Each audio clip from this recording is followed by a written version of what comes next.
नमस्कार। आज हम एक अहम मुद्दे पर बात करने वाले हैं।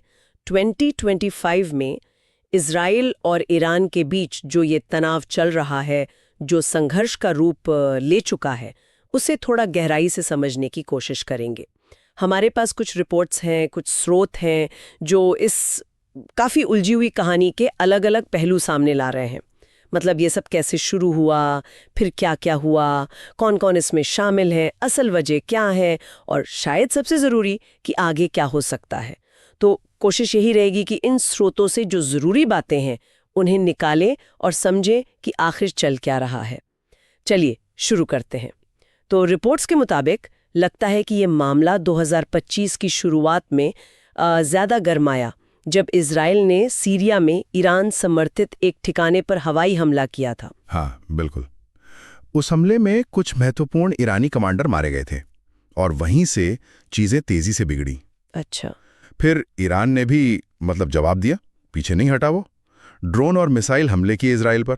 हाँ, जिससे इज़राइल में भी नुकसान हुआ। और बस यहीं से ये एक तरह का खुला टकराव या कहें युद्ध शुरू हो गया। ये सब बड़ी तेजी से हुआ। सही में बहुत तेजी से। बिल्कुल। और यहाँ ये देखना दिलचस्प है कि दोनों तरफ से किस तरह की कार्रवाई हो रही है।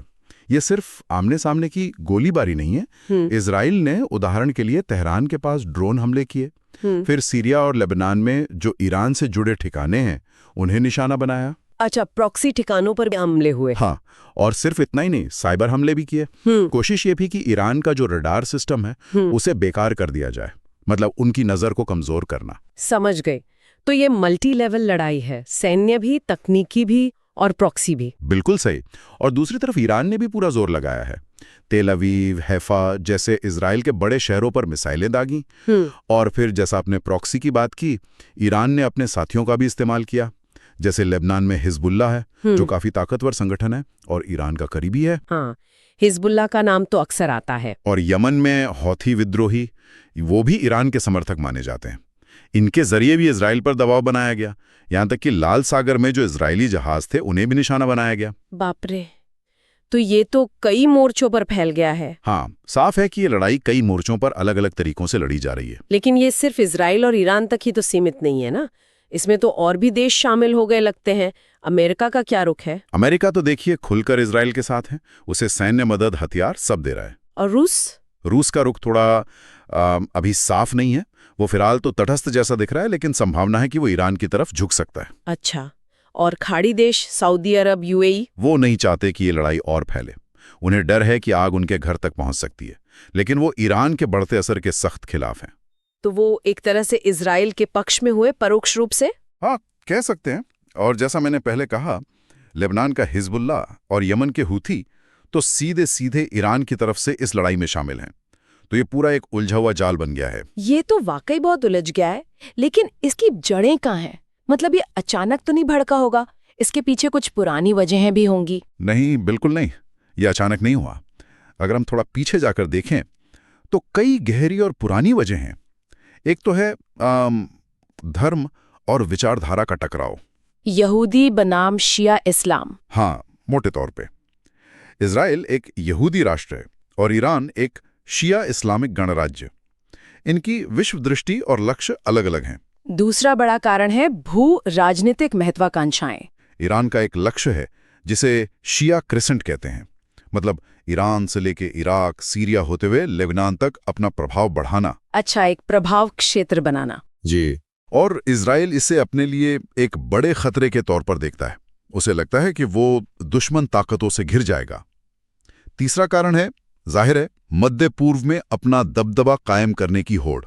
दोनों ही शक्ति क्षेत्रीय शक्ति बनना चाहते हैं। और परमाणु कार्यक्रम का मुद्दा, वो कितना बड़ा कारण है? वो शायद सबसे बड़ा और सबसे संवेदनशील मुद्दा है। ईरान का परमाणु कार्यक्रम। इजराइल को पक्का यकीन है, या कम से कम वो ये मानता है कि ईरान परमाणु बम बनाने की कोशिश कर रहा है। और इजराइल उसे अपने अस्तित्व के लिए खतरा मानता है। सबसे बड़ा खतरा। और इजराइल ये साफ कर चुका है कि वो ईरान को परमाणु हथियार हासिल करने से रोकने के लिए कुछ भी करेगा। और इस सब में टेक्नोलॉजी का क्या रोल है? आपने ड्रोन, साइबर हमलों का जिक्र किया। टेक्नोलॉजी का रोल बहुत ज्यादा बढ़ गया है। ये युद्ध पुराने जमाने जैसा नहीं है। हम ड्रोन देख रहे हैं, बहुत सटीक मिसाइलें देख रहे हैं, साइबर वॉरफेयर तो है ही, यहाँ तक कि आर्टिफिशियल इंटेलिजेंस यानी एआई का इस्तेमाल निगरानी और जासूसी के लिए हो रहा है। इजराइल का वो आयरन डोम सिस्टम है ना, वो कितना कारगर है? हाँ, आयरन डोम, वो हवा में ही रॉकेटों और मिसाइलों को रोकने वाला डिफेंस सिस्टम है। वो काफी कारगर रहा है, लेकिन उसके भी सीमाएं हैं। ईरान के पास भी ऐसे ड्रोन्स और मिसाइल टेक्नोलॉजी है जो इस डिफेंस को भेदने की कोशिश करती है। तो ये एक तरह की तकनीकी दौड़ भी चल रही है। लेकिन इस हाईटेक लड़ाई का जो मानवीय पहलू है वो बहुत भयानक है। आम लोगों पर क्या बीत रही होगी? बिल्कुल, ये सबसे दुखद पहलू है। दोनों तरफ डर का माहौल है। सैकड़ों लोग मारे जा चुके हैं, स्कूल अस्पताल बंद हो रहे हैं, लाखों लोग अपना घर छोड़ने पर मजबूर हुए हैं, शरणार्थी बन गए। ये सोचना भी मुश्किल है। और यही हमें भविष्य के सवाल पर लाता है कि आगे क्या हो सकता है। सबसे बड़ी चिंता तो यही है कि कहीं ये संघर्ष और न बढ़ जाए। अगर अमेरिका और रूस जैसी बड़ी ताकतें सीधे तौर पर इसमें शामिल हो गईं, तो ये सिर्फ एक क्षेत्रीय युद्ध नहीं रहेगा। मतलब तीसरे विश्व युद्ध का खतरा तो है ही। ये एक गंभीर संभावना है जिसे दुनिया बचना चाहेगी, और इसके आर्थिक परिणाम भी बहुत बुरे हो सकते हैं। मध्य पूर्व में जरा सा भी तनाव बढ़ता है तो तेल की कीमतें आसमान छूने लगती हैं। हाँ, और इसका असर तो पूरी दुनिया की अर्थव्यवस्था पर पड़ेगा। बिल्कुल, भारत जैसे देशों के लिए और भी मुश्किल है। हम तेल के लिए खाड़ी देशों पर बहुत निर्भर हैं, और हमारे रिश्ते इजराइल और ईरान दोनों से हैं, तो व्यापार, सप्लाई चेन सब पर असर पड़ सकता है। भारत ने तो शायद शांति की अपील की है। हाँ, भारत ने संयम बरतने और बातचीत से हल निकालने की अपील की है। वो संतुलन बनाने की कोशिश कर रहा है। तो अगर हम सारी बातों को समेटें तो ये 2025 का इजराइल-ईरान टकराव सिर्फ दो देशों के बीच जमीन का झगड़ा नहीं है। इसमें धर्म है, क्षेत्रीय राजनीति है, वैश्विक शक्ति संतुलन की लड़ाई है, टेक्नोलॉजी है और गहरे ऐतिहासिक कारण है। सही कहा, ये एक बहुत ही जटिल बहुस्तरीय संघर्ष है। और यहाँ जो बात सबसे ज्यादा ध्यान खींचती है, या कहूँ कि चिंता पैदा करती है, वो ये है कि जिस तरह के हालात हैं और जितने खिलाड़ी इसमें शामिल हो चुके हैं या हो सकते हैं, अगर इसे जल्दी ही कूटनीति और बातचीत के जरिए संभाला नहीं गया तो इसके परिणाम बहुत दूर तक जाएंगे। और ये सिर्फ मध्य पूर्व तक सीमित नहीं रहेंगे, बल्कि पूरी दुनिया को इसकी कीमत चुकानी पड़ सकती है। और यहीं पर शायद हम सबके लिए सोचने की बात है। आज के इस दौर में जहां टेक्नोलॉजी इतनी आगे है और दुनिया इतनी जुड़ी हुई है, वहां किसी एक क्षेत्र के संघर्ष को एक बड़े वैश्विक टकराव में बदलने से रोकने के लिए आखिर क्या कदम उठाए जा सकते हैं? ये एक बड़ा सवाल है।